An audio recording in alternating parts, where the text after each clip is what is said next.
सवाल ये है कि पाकिस्तान में ओलिव फार्मिंग अच्छा कारोबार है। पाकिस्तान में ऐसी सरजमीन है जो इतनी ज़रखेज़ है, आप आसानी से जैतून उगा के एक्सपोर्ट भी कर सकते हैं। करने वाला जो मिले, लिटरली आप एक्सपोर्ट कर सकते हैं।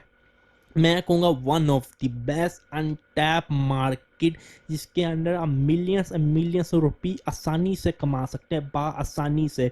अगर मैं कहूँगा बिस्मिल्लाह करें, स्टार्ट करें, बहुत अच्छा कारोबार है।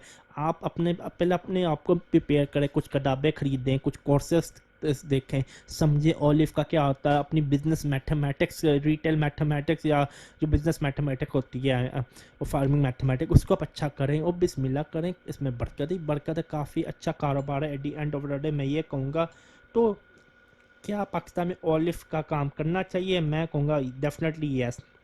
अगर आपके पास कोई भी ऐसा सवाल है, मेरा ईमेल एड्रेस है डिस्क्रिप्शन बॉक्स में। मैं इजाज़त चाहता हूँ आपसे। अल्लाह हाफिज़। जब तक मैं माइलो ना पियो जान नहीं आता। अल्लाह हाफिज़।